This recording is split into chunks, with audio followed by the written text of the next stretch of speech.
Graça e paz, amados e amadas, estamos em Levítico 22 e aqui nós vamos ter falando sobre a santidade na entrega das ofertas, também sobre as instruções quanto aos estranhos ao comer das ofertas, né? E as leis quanto à oferta dos animais, de animais. E nós vamos perceber que aqui do versículo 1 ao versículo 9 está falando sobre as orientações diretamente para os sacerdotes.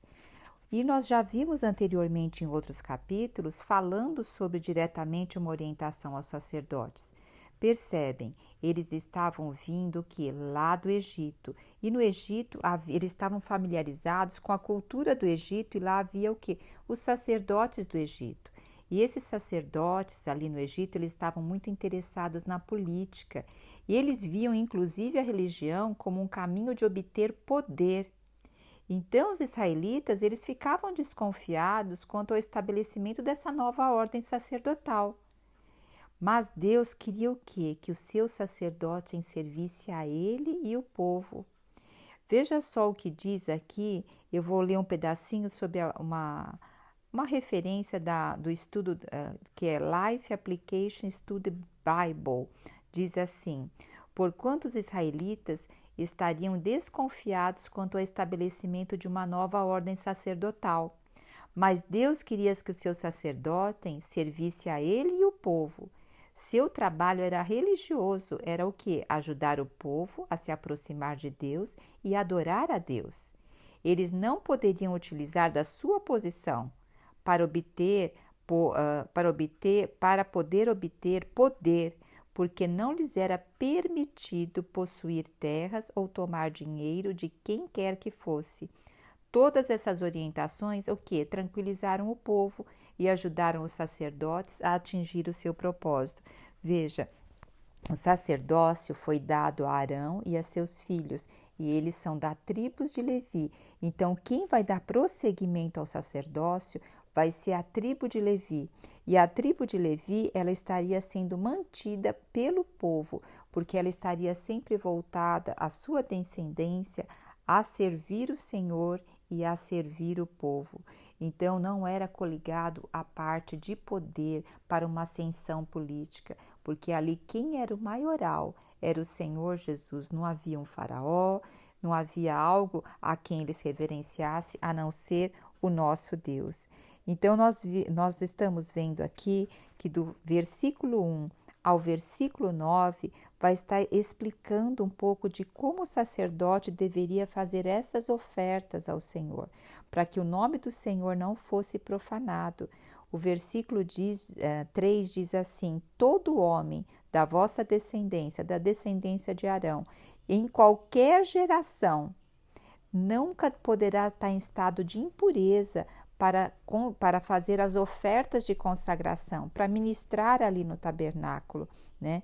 Então, assim, toda doença contagiosa, lembra que havia principalmente na pele, corrimentos, líquido seminal, qualquer se tocasse num réptil, então ele ficaria impuro até o pôr do sol.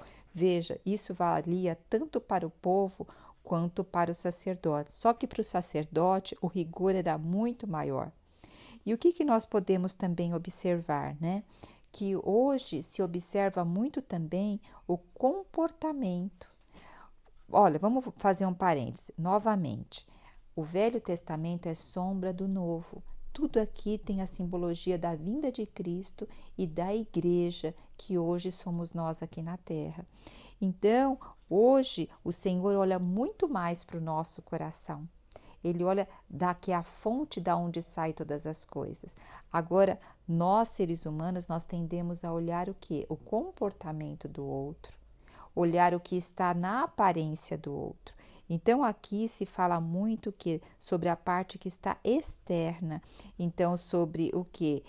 Sobre lesão na pele, sobre tocar em coisas impuras, sobre líquidos, né? Fluidos vindo do organismo, não tocar em coisas contaminadas.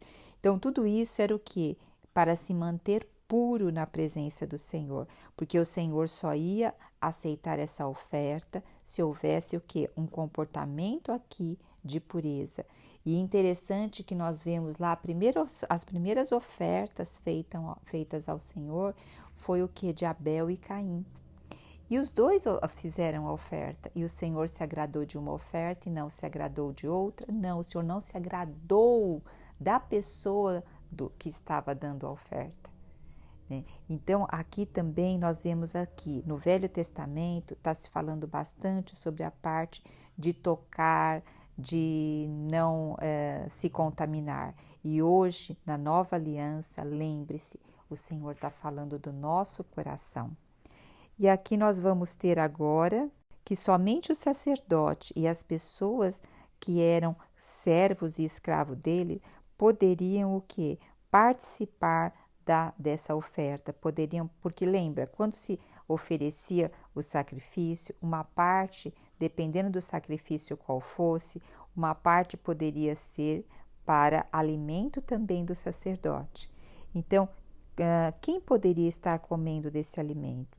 Servos e escravos do sacerdote, versículo 8. Tantos que ele comprou com os que nasceram na sua casa poderão também comer dessas ofertas. Agora, quem não poderia comer? Nós temos aqui no versículo 10. Deixa eu ver se é aqui mesmo. Vamos ler primeiro. Somente o sacerdote e as pessoas da sua casa poderão comer das ofertas sagradas. Os hóspedes e os empregados do sacerdote não poderão comer, a não ser que sejam servos e escravos. Essa conotação de servos e escravo é bem diferente do que nós entendemos na nossa visão de hoje. Quando havia servos e escravos, eles participavam da família, eles participavam ali daquele clã. E também aqui se fala no versículo 13 sobre a filha do sacerdote. Diz aqui, todavia, se a filha do sacerdote ficar viúva ou ser repudiada e não tiver filhos e voltar a viver na casa de seu pai, como no tempo da sua juventude, ela poderá também participar do alimento. E nenhum estranho à família do sacerdote poderá comer das ofertas santas. Então aqui já está bem explicadinho, né? Quando nós vemos sobre as ofertas, o que nos remete também, falando aqui se pode comer, não pode comer, isso nos faz lembrar também da ceia do Senhor. Simboliza muito a ceia do Senhor, porque a palavra nos instrui para que nós examinemos a nossa consciência antes de participar da ceia do Senhor. Porque até a palavra nos orienta que existem muitos fracos na fé, porque o que? Participam da mesa de forma ilícita. Então, nós não devemos chegar de qualquer forma na presença do Senhor. Devemos realmente nos apresentar, pedir perdão, também verificar se precisamos reconciliar com outras pessoas. Hoje, essas coisas não nos tornam impuros na presença do Senhor. E o Senhor quer que nós abramos nosso coração e falamos tudo o que vai nele e nos reconciliemos com as pessoas para que possamos nos apresentar na presença do Senhor de forma pura e participar da mesa. Porque hoje nós fomos comprados pelo seu sangue precioso e nós fazemos parte da família do sumo sacerdote que é Jesus Cristo. E hoje o Senhor nos chama a sentar à mesa dele, à comunhão dele, a participar da ceia. Então, como que nós vamos sentar essa mesa? Nós vamos sentar nessa mesa para ganhar bênção ou até para ganhar maldição. Dependendo da nossa condição, nós vamos estar ganhando maldição ao sentar nessa mesa, porque nós estamos ali com uma consciência impura. Então, que nós possamos nos apresentar ao Senhor e participar da mesa do Senhor de uma forma, não estamos dizendo que nós temos que ser perfeitos, mas nós temos que nos apresentar ao Senhor para que o Senhor lave.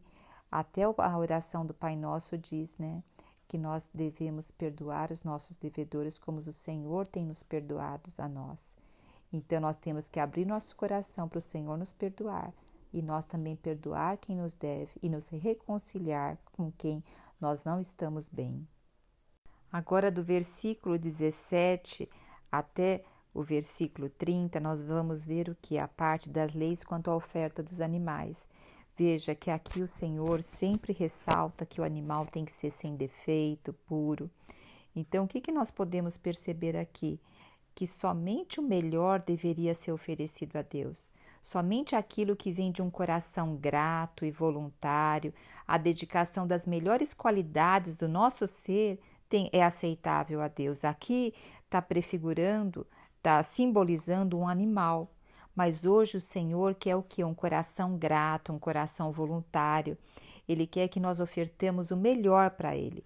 Até os pagões daquela época achavam que os ídolos deles eram dignos de sacrifícios perfeitos e sem defeito, quanto mais o nosso Deus, né? Então nós vemos aqui o quê? Que animais com defeitos não eram aceitáveis como sacrifício, porque não representavam o quê? A natureza santa de Deus. Além disso, os animais não deviam ter qualquer defeito, ou melhor, podemos até falar, não deviam ter impureza. Por quê? Para prefigurar a vida perfeita e sem pecado de Jesus Cristo, porque Jesus Cristo, ele teve uma vida perfeita e ele não teve pecado algum. Então, quando damos o melhor do nosso tempo, pensa bem, quando damos o melhor do nosso tempo, o nosso talento, isso é tesouro a Deus, né? Então, nós estamos dando isso para o Senhor. E nós declaramos que o Senhor é verdadeiro e Ele é digno de adoração, e nós testificamos a dignidade da suprema grandeza de Deus. Que coisa gloriosa, né?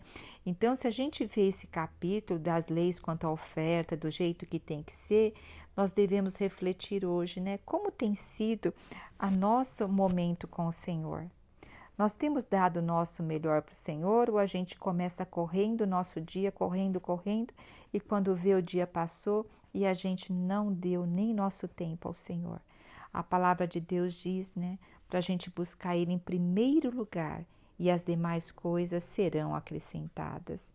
Jesus Cristo é o nosso Senhor.